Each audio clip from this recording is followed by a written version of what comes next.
Well, annyeonghaseyo, as they say in Korea. Hello and good day. My name is Brighton Cambridge, and today I'm going to read a story from my book called This is the New America, collection of fiction. And yes, that is me.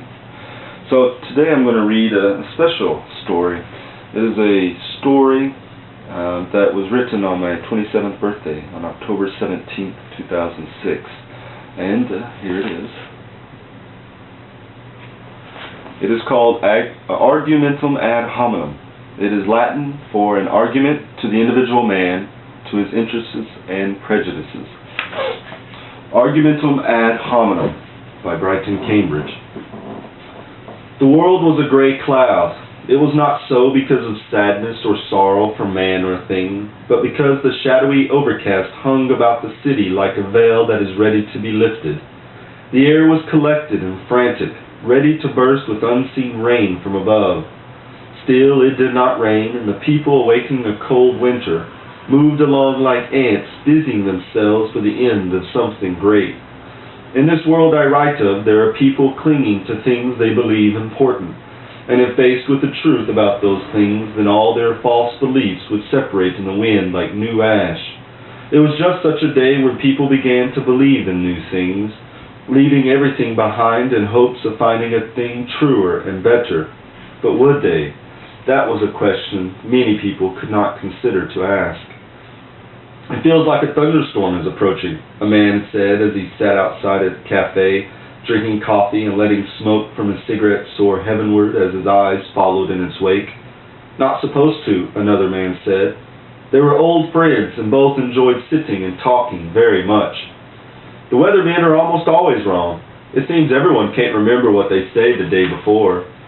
True, the second man replied. Once I heard a weatherman say it was going to rain the following day, the first man said matter-of-factly. Did it? His friend responded with some interest. Hell no. Not only did it not rain, but the damned weatherman said, and I quote roughly, Today is a mild 31 degrees Celsius, and like I said yesterday, a possible chance of showers with sunny skies to carry us through the rest of the week. What a sham. Yeah, and the thing of it is, they all do that. There are times I can't even remember what they said the day before or 5 minutes after. I suppose I don't care. If it rains, it rains. To hell with knowing the future. I hear that. Do you want to know what's hilarious about all of it? What's that? It rained the day after the weatherman's report of sunny skies for the week. Crazy. Yeah, but it doesn't matter. I suppose he was just trying to do his best. His best wasn't good enough. Rain or no rain, it's a 50-50 shot. The second man leaned back and sipped his coffee. Then he continued, We've gotten old, Charles. We sure have, the first man, Charles said. We've been old ever since you started calling me Charles and stopped calling me Charlie. They both laughed. It sounds more refined. When did we become refined, Matthew? Charles retorted sharply. Can't be sure when, but it happened. Matthew rubbed his gray beard and looked at Charles's brown whiskers. Say, where's your gray at? What? Charles asked. He had been looking at the clouds and wanting more coffee. Your beard, there's no gray in it. Oh, sure. I guess it runs in the family. At least I don't look like Father Time. Charles laughed while Matthew's face became stern and red beneath his gray-white beard. I do not. You do, too. Hell, maybe I do. Matthew relaxed back into his old friendship with Charles. It goes with the territory. Old age brings wisdom, and with it gray hairs. You sure got the gray hairs, but when will you get the wisdom part? This time they both laughed. Hell, you're right, old pal. I've done some pretty stupid things in my life. You and me both. Charles lit a cigarette and leaned back with a deep sigh. At least it is over. All we have to do now is to wait for death. Charles felt good about his words. That can't be all that's left. Sure, that's all. What could there be for a couple of old braggarts like us? Don't know. There must be something left for me to do. I haven't done anything yet. And you won't either, Charles said. That's how life goes. One man can go to war and save 1,000 men by chance or luck, and walk away without a damn scratch. Another man stays home, raises a nice family, 3 children and a dog, maybe, and dies of cancer without ever having smoked a day in his life. The odds are stacked, and the house always wins. Yeah, maybe you're right. Maybe living is in the little things and not in the big things. Hell no, they're not, Charles exclaimed with a sparkle gleaming in his eyes. You scoundrel, Matthew barked back. You don't believe that. Of course I do, Charles asserted. Who gives a damn about the little things? I'm not sure, Matthew sipped his coffee. Maybe some people do. Besides, aren't the little things really the big things? You ever think of that? Sure I have. When I was about 10 years old. When Charles began to speak, his eyes turned away from Matthew and glazed over with a memory too dark to bring to light. Instead, he kept it and gave only a piece of it to his best friend. Then I grew up and found out you can't believe in the little things. Why not? There can't be anything wrong in that, can there? Sure there is. Now just imagine, a young naive boy, say about 10 or 11, believes the smallest deed or act for someone else is actually a grand act of, hell, I don't know, peace, friendship, love, maybe. Then when he is about 18 years old, he goes to war and has to watch his good friends bleed to death because their arm or leg was blown off.